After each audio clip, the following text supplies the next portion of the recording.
Hola, ¿qué tal? Buen día. Mi nombre es Marlene Cárdenas. Yo les voy a presentar el tema de antecedentes históricos. En esta diapositiva les presentaré lo siguiente, que es una introducción, contenido, conclusión y bibliografía. El derecho concursal es una rama del derecho que regula los procedimientos relacionados con la insolvencia de las personas o empresas, buscando equilibrar los intereses de los deudores y sus acreedores. En México, este sistema ha evolucionado a lo largo del tiempo, desde sus orígenes en el derecho romano hasta la legislación actual. El concurso mercantil, que es el procedimiento principal dentro de este ámbito, permite la reestructuración de las deudas o, en su caso, la liquidación de los bienes del deudor para satisfacer sus obligaciones. El objetivo principal de este tema es entender el marco legal y los procedimientos que regulan el concurso mercantil en México, así como su evolución histórica. Pues más que nada aquí nos estaríamos basando en analizar los orígenes históricos, examinar las leyes, identificar los principios fundamentales y conocer las partes y órganos involucrados. Los orígenes en el derecho romano, las épocas medieval y moderna.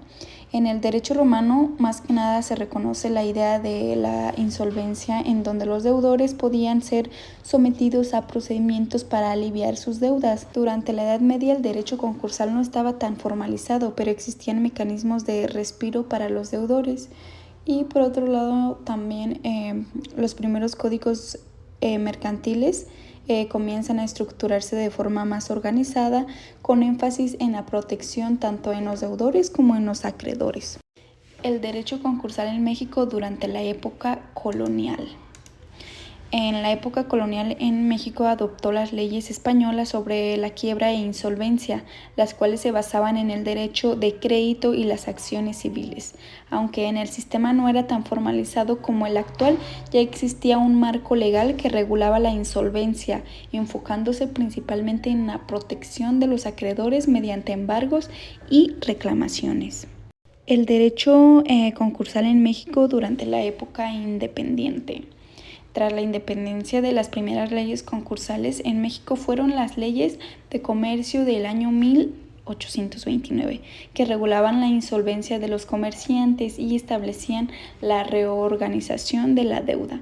Con el tiempo se implementaron reformas y las nuevas leyes, que hasta llegar a la Ley General de Concursos Mercantiles, que fue en el siglo XX, que creó un marco más estructurado. Presupuestos materiales y formales del concurso mercantil. Existen dos tipos, que son los presupuestos materiales y los presupuestos formales. Los materiales son requisitos esenciales para que proceda un concurso mercantil, como la insolvencia del deudor, es decir, no poder cumplir con sus deudas. Un ejemplo sería una empresa que no puede pagar a sus proveedores debido a la falta de liquidez. Y los presupuestos formales son los pasos legales que deben seguirse, como presentar la solicitud ante un juez, notificar a los acreedores y designar un conciliador. Un ejemplo sería cuando una empresa solicita formalmente el concurso ante un tribunal y se notifica a todos los acreedores para iniciar el proceso de reestructuración. Tipos de concurso mercantil. Hay dos: el concurso preventivo y el concurso de quiebra. El concurso preventivo se da cuando un deudor busca evitar la quiebra y solicita un acuerdo con los acreedores para reestructurar su deuda. Y el concurso de quiebra es un procedimiento que se inicia cuando el deudor no puede cumplir con sus obligaciones y procede a la liquidación de sus bienes para pagar a los acreedores. Existen otros tipos de concursos especiales que se abordan en este caso específicos, como un concurso de personas físicas o concursos de personas morales. Principios que rigen el concurso mercantil. Está lo que viene siendo la universidad, que es el concurso que abarca todos los bienes del deudor.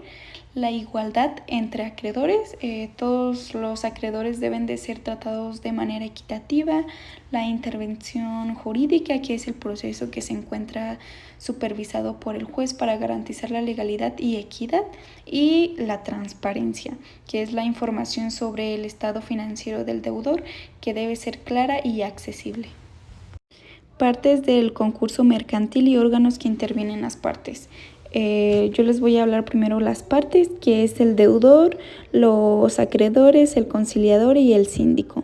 El deudor es quien solicita el concurso. Un ejemplo podría ser pues una empresa que enfrenta dificultades financieras y no puede pagar a sus proveedores y solicita el concurso mercantil para reestructurar sus deudas.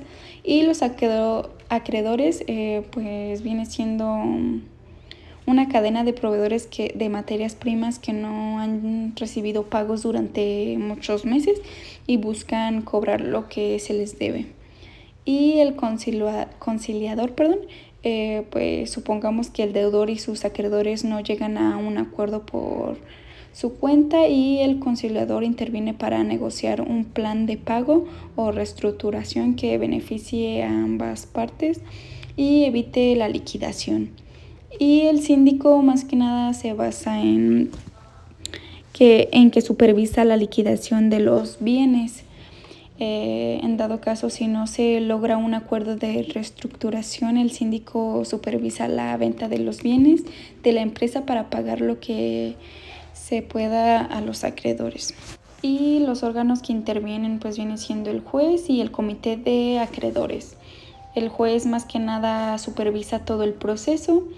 Un ejemplo vendría siendo, supongamos que si un empresario presenta la solicitud de concurso, el juez revisa que todo esté conforme a la ley y decide si acepta o no el concurso.